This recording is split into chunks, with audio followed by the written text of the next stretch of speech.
Does this sound familiar? You have a huge, important task looming over you. You know you need to do it, but instead, you find yourself deep cleaning your keyboard with a Q-tip, alphabetizing your entire spice rack, or watching 3 straight hours of videos about how to build a log cabin by hand in the wilderness.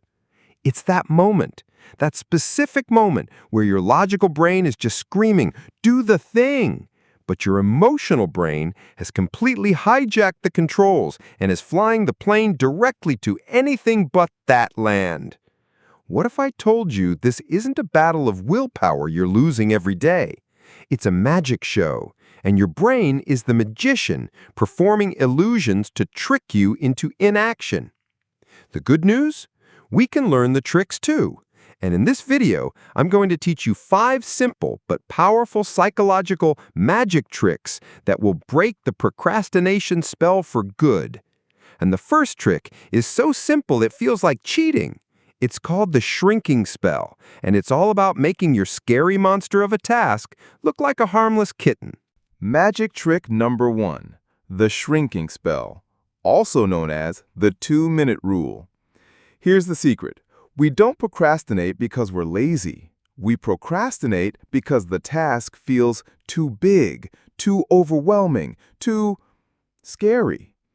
It's a giant monster. The shrinking spell short-circuits that fear. The rule is this: you commit to doing the task for just 2 minutes. That's it. Anyone, and I mean anyone, can do anything for 2 minutes. Don't want to go to the gym? Just put on your gym clothes. That's it. 2 minutes. Don't want to write that 10-page report? Just open a new document and write 1 single sentence. 2 minutes. The magic here isn't about finishing the task. It's about starting it, which, as we all know, is the hardest part.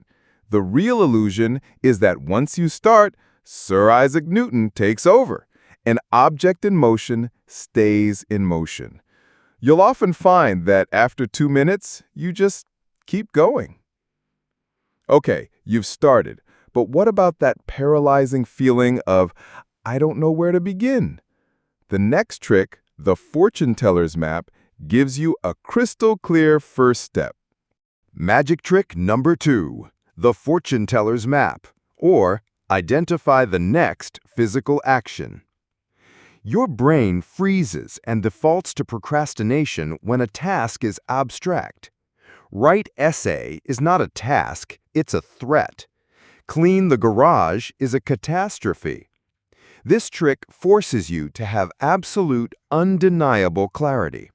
You must define the very next tiny physical action you need to take. It's not write essay, it's open my laptop. Then it's open Google Docs.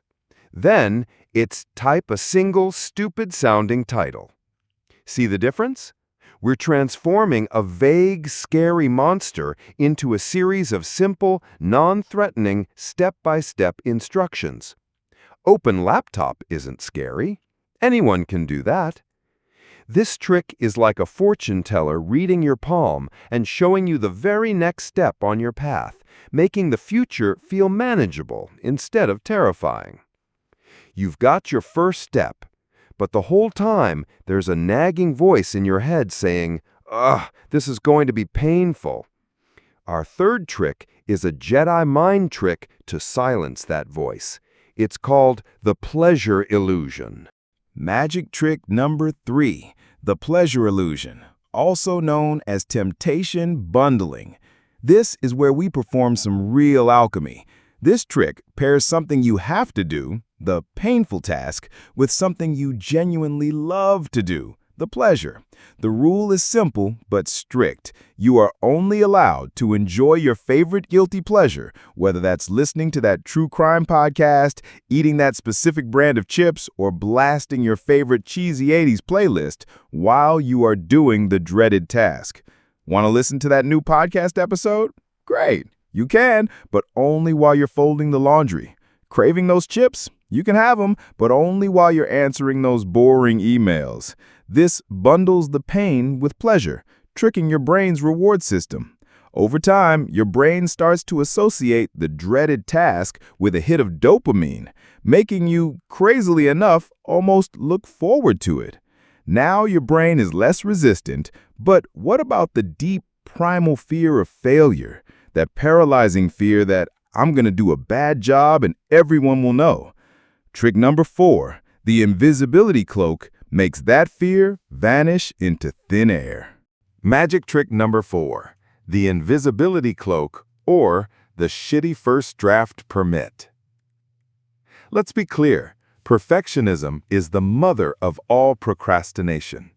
We're so afraid of creating something that isn't perfect that we choose to create nothing at all. This magic trick gives you official, signed, sealed, and delivered permission to be gloriously imperfect. You put on your invisibility cloak and you tell yourself, my only goal right now is to create the worst possible version of this. You're not writing an essay, you're writing a shitty first draft. You're not designing a website, you're making a terrible first mock-up. This removes all the pressure of quality. It silences your inner critic. It allows you to just get words on the page or ideas on the board without judgment. And here's the real magic. A bad draft is infinitely easier to edit and improve than a terrifyingly perfect blank page. You're finally working. The spell is working. But how do you maintain momentum and not just quit after 10 minutes? The final trick, the Alchemist's reward, turns your hard work into pure motivational gold. Magic trick number 5, the Alchemist's reward, which is all about celebrating the doing, not the done. We often make a huge mistake. We wait until a massive, multi-week project is completely finished to allow ourselves to feel good about it. That's way too long for your brain to wait for a reward. This trick teaches you to become an alchemist, turning the lead of effort into the gold of accomplishment in real time. You reward the process. Did you complete your 2-minute start? Awesome! Stop for a second, close your eyes, and give yourself a genuine mental high five. Good job, me! Did you finish one 25-minute focus session using a timer? Fantastic! Allow yourself a 5-minute break to watch just one funny cat video. These micro rewards create a powerful positive feedback loop. They tell your brain, hey, doing this thing leads to good feelings. And like any good student, your brain starts wanting to come back for more. So let's recap the spell book. You have the shrinking spell to start the impossible, the fortune teller's map to find your next step, the pleasure illusion to make the work enjoyable, the invisibility cloak to banish perfectionism, and the alchemist's reward to keep you going. This leads to the final, most important revelation. Procrastination isn't some giant monster you have to fight with brute force and willpower. It's a series of illusions, a bag of cheap tricks your brain plays on you. And now you know the tricks too. You are the magician. You have the power to make the resistance disappear. So what's the most ridiculous, hilarious, or downright bizarre thing you've ever done to procrastinate on something important? Share your story in the comments below. Let's all have a good laugh about it. And if these magic tricks gave you a new pattern for taking action, you know the spell. Hit that subscribe button and join the magic circle here at the Pattern Shift Lab. Thank you for being here. Until the next experiment, keep shifting.